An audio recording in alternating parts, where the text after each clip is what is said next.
Okay, I've got it all appliqued on there and getting ready to put it on the long arm. I thought I'd show you what the back of it looks like. So, took a minute to get it all sewn on there. But those are the stitches from the back.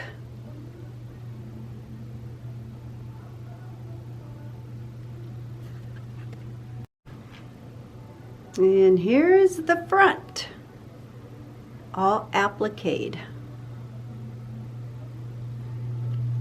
With the flowers, I just sewed a zigzag around them. The leaves zigzagged and put a stitch down the center. Just zigzagged all around.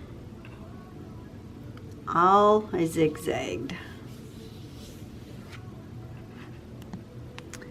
Let's see the butterflies. And the flowers. So I'm going to go put it on the long arm, and I'm thinking I'm just going to go back and forth to quilt it. I'm not sure.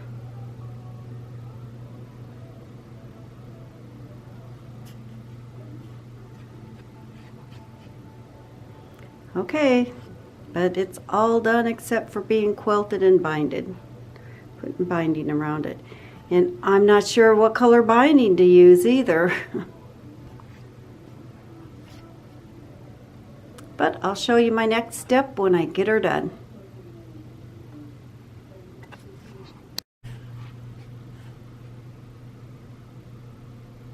Alright, I have it quilted, so I just have to bind it. And now I got to figure out what type of binding I want to bind it.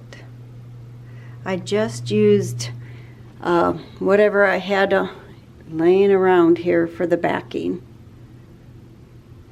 And the way I quilted it, I put it on the long arm and I traced around the leaves, the birds, the flowers, but I just did long running stitches the way the quilt was going.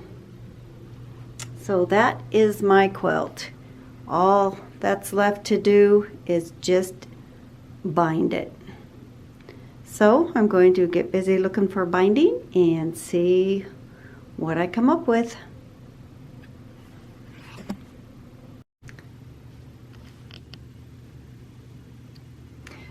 There's my finished wall hanging, except for I don't have a hanging on the back of it, and I do not have the label on the back yet.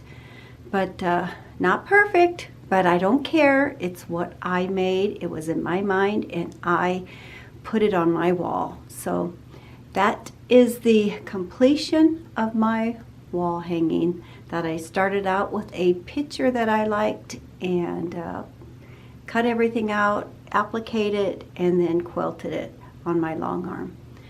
So there you have it. Thanks for following along. Bye-bye.